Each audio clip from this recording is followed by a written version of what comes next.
Yun, magandang araw po sa inyo lahat. Welcome po sa Makapili TV. So, ang issue po natin ipag-uusapan ay tungkol dito sa yung flood control project. Kasi merong panukala o may suggestion itong si Yorme Isko Moreno na sana ibigay daw sa mga local government po, sa mga mayor, sa governor, yung usapin ng flood control. Kasi sila daw yung mas nakakaalam kung saang mga lugar, saan yung mas binaba. So, may punto naman doon si Yorme kasi nga sila lang yung nakakaalam sa kanila nagrereklamo, sila yung kumbaga, sila yung mas kabisado nila yung kanilang nasasakupan kung saan yung mas nangangailangan ng flood control dahil nga sa issue nga ng pagbaha na yan. At sabi nga dun ni Yorme Isko din na mas madali kasi yung accountability pagdating sa ano yung paniningil na accountability kasi nga kung nasa mayor yung flood control project na yan, so pwede silang singilin after 3 years dahil nga magkakaroon ng election, di ba? Every 3 years meron tayong election. So 3 years lang po yung term ng mayor. So pwede na kaagad siyang sibakin kapag pumalpak yung kanyang flood control project. Ngayon, merong tumututol doon sa suggestion ni Yorme Isko. Siyempre, alam na natin kung sino yung mga mag-object diyan. Siyempre, dahil city mayor ng Maynila, congressman din ng Maynila yung unang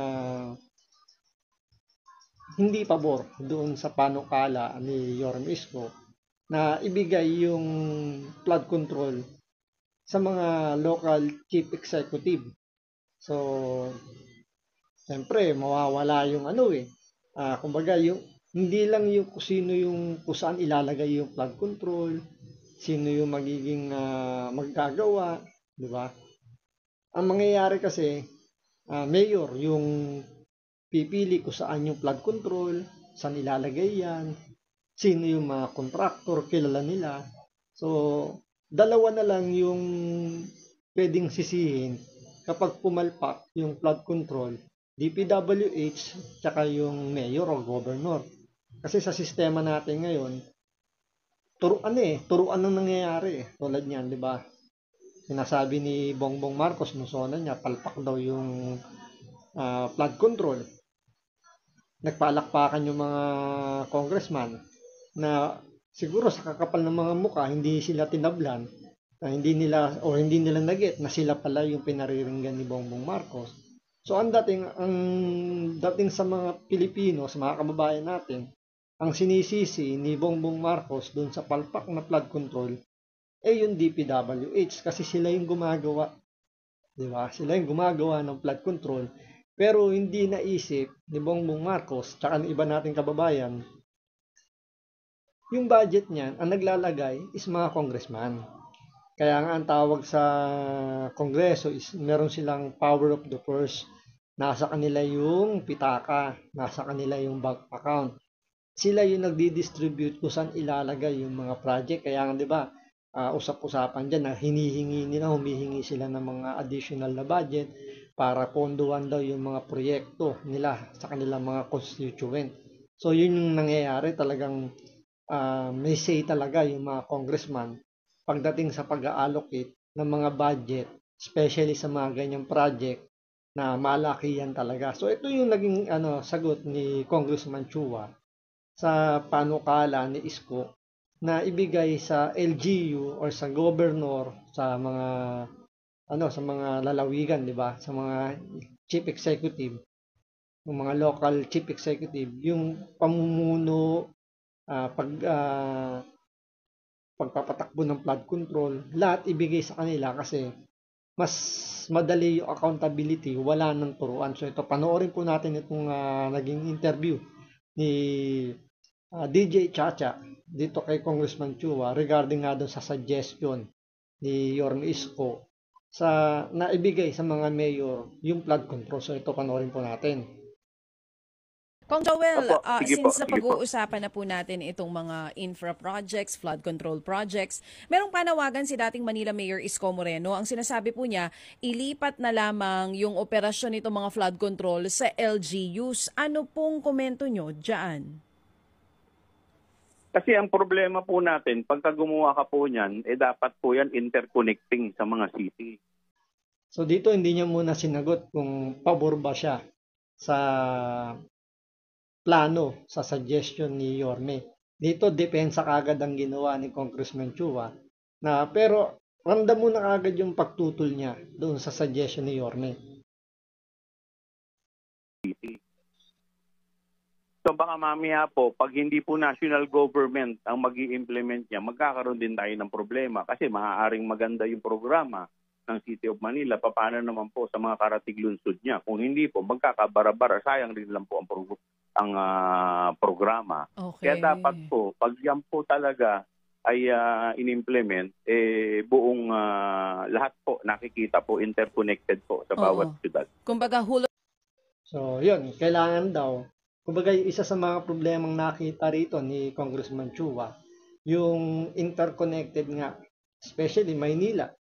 Gusto ng Maynila ganito, kaso alam naman natin na may mga syudad na nakadikit sa Maynila, tulad na lang ng Quezon City, San Juan, Mandaluyong, Makati. So halos NCR nakadikit. Mostly kasi siyempre, Las Piñas, Taguig, ano pa ba? I think Marikina, pero parang may part pa rin yung Marikina eh. 'Di ba? Kasi dahil do sa Ilog Pasig, kumbaga meron pa ring connection yung Maynila. So pero sabihin natin yung mga majority ng NCR nakadikit sa Metro Manila. So hindi ba pwedeng mag-agree o kausapin? Meron naman silang Metro Manila's Mayor's League, 'di ba? Meron silang ganyan na grupo yung mga NCR mayor na nag-uusap-usap. So hindi ba nila pwedeng pag-usapan yung budget nila ng flood control, i-connect sa flood control ng Manila? Sa ano naman to, kabutihan naman to na kailang mga constituent. So malamang sa malamang naman papayag yung mga yan.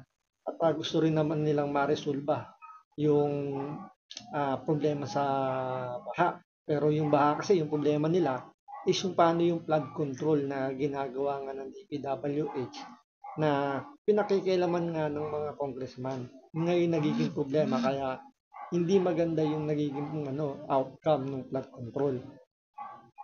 kumbaga, whole of government approach, not just LGU. Hindi Tama po kayo... Tama po. Tama po ba? Pagkakaintindi ko... sige po.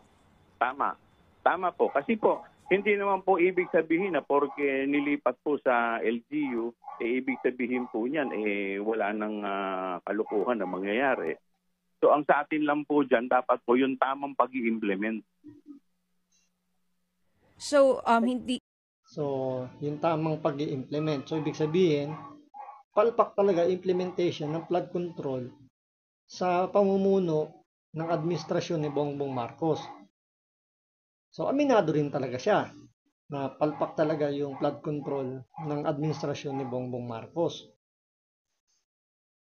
So, hindi po kayo sang-ayon doon sa sinasabi niya na pag nilipat po sa LGU, nasa sa kanila naman ang sisi kung sakaling hindi maging maayos yung mga flood control projects. Wala na daw pong ibang hahanapin pa.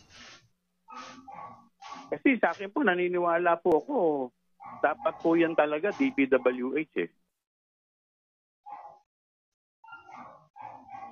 Doon wala namang problema kung ang project nasa DPWH.